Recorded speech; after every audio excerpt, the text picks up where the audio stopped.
모든 생선이 심장 건강에 유익한 것은 아니라는 사실을 알고 계셨나요? 흔히 생선을 먹으면 혈관이 깨끗해지고 뇌 기능이 향상된다고 알려져 있습니다. 일부 어종의 경우 사실이지만 충격적인 진실은 따로 있습니다. 많은 고령층이 매주 섭취하는 특정 생선들이 오히려 뇌졸중 위험을 급격히 높일 수 있다는 점입니다. 미국 심장협회 AHA에 따르면 매년 80만 명 이상이 뇌졸중을 경험합니다. 특히 60세 이상 성인에게 있어 설탕, 소금, 붉은 고기보다 더 위험한 숨겨진 주범은 바로 잘못된 종류의 생선 섭취입니다.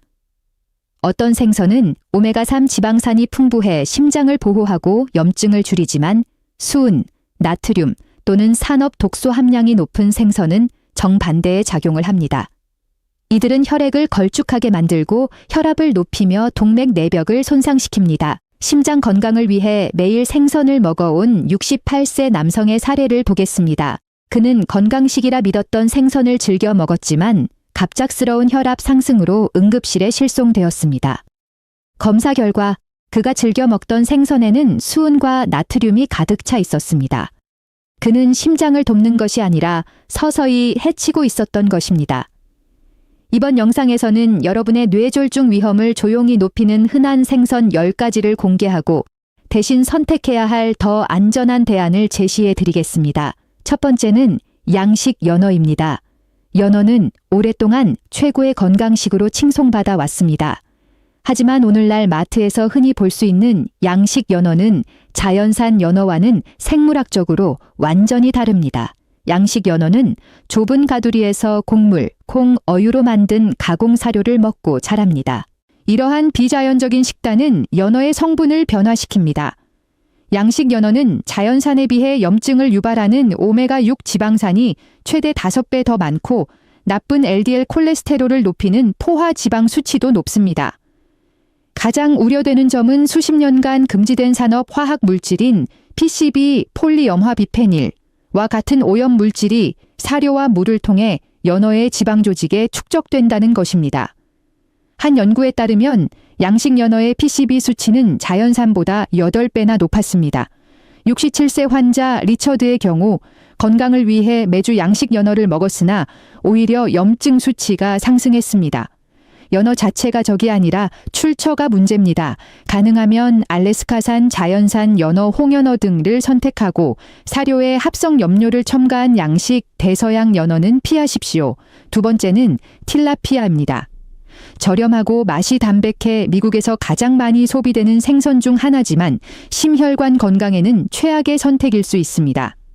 틸라피아는 거의 100% 양식이며 좁고 얕은 연못에서 콩이나 옥수수, 심지어 가축의 부산물을 사료로 먹고 자랍니다.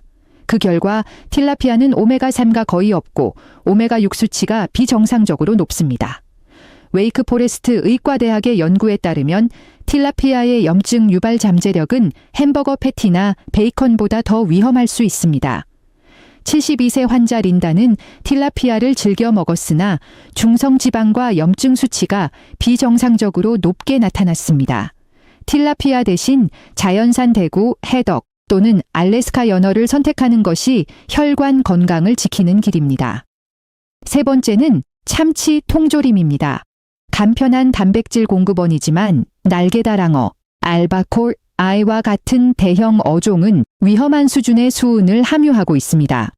수은은 체내에서 쉽게 배출되지 않고 뇌와 심장에 축적되어 동맥 내벽을 손상시키고 혈류를 방해합니다.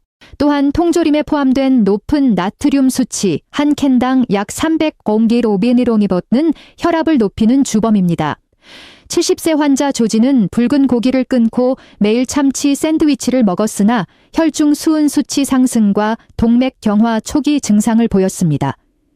참치 섭취는 2주에 1회 정도로 제한하고 수은 함량이 적은 가다란 거, 스킵잭으로 만든 라이트 튜나 혹은 정어리를 선택하십시오.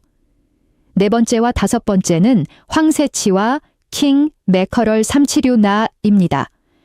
이들은 먹이사슬의 최정점에 있는 포식자로 수년 동안 작은 물고기를 잡아먹으며 엄청난 양의 수은을 축적합니다.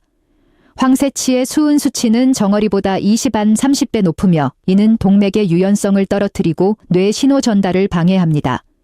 킹메커럴 역시 오메가3가 풍부해 보이지만 신경계와 심혈관계에 동시에 독성을 발휘하는 메틸수은의 온상입니다. FDA는 60세 이상 성인에게 킹메커럴 섭취를 완전히 피할 것을 권고합니다. 대안으로 수은 함량이 매우 낮은 정어리, 멸치 또는 크기가 작은 대서양 고등어를 선택하는 것이 현명합니다. 6번째와 7번째는 훈제 생선과 생선튀김, 생선가스입니다. 훈제 과정에서 다량의 소금이 첨가되어 1인분당 나트륨 함량이 1일 권장량의 절반에 달할 수 있습니다. 이는 즉각적인 혈압 상승을 유발합니다. 생선튀김은 고온의 열로 인해 유익한 오메가3가 파괴되고 대신 염증을 일으키는 산화된 기름과 트랜스 지방을 흡수하게 됩니다. 연구에 따르면 매주 1회 이상 생선튀김을 먹는 고령층은 뇌졸중 위험이 48%나 증가합니다. 생선은 튀기는 대신 굽거나 찌는 방식으로 조리하고 훈제보다는 신선한 상태로 섭취하십시오. 8번째와 9번째는 대구 애틀란틱 코드와 메기 캣피쉬입니다. 과거에는 깨끗한 흰살 생선의 대명사였으나 현재 유통되는 대서양 대구는 중금속과 미세 플라스틱 오염 위험이 큽니다. 또한 대량 양식되는 메기는 옥수수 위주의 사료 덕분에 오메가6 수치가 비정상적으로 높습니다. 특히 양식 메기 연어에서는 항생제와 살균제 잔류물이 발견되기도 합니다. 72세 환자 레리는 메기를 즐겨 먹었으나 심각한 동맥 폐쇄를 겪었습니다. 생선 자체의 문제라기보다 양식 방식과 조리법의 문제였습니다. 대구를 고를 때는 알래스카산 자연산 태평양 대구를 선택하고 메기보다는 자연산 송어나 정어리를 섭취하는 것이 좋습니다. 마지막 10번째는 기름이나 소금에 절인 정어리 통조림입니다. 정어리 자체는 완벽한 건강식이지만 통조림 가공 과정에서 저렴한 대두유나 다량의 소금이 추가되면 이야기가 달라집니다. 정제된 식물성 기름은 염증을 유발하고 과도한 나트륨은 혈관 건강을 위협합니다. 결론적으로 생선 섭취의 핵심은 어종과 공급원, 그리고 조리법입니다. 마트에서 세일하는 핑크빛 연어나 저렴한 틸라피아를 집기 전에 라벨을 한 번 더 확인하십시오. 여러분의 심장과 뇌를 보호하는 것은 비싼 식재료가 아니라 올바른 정보에 근거한 선택입니다.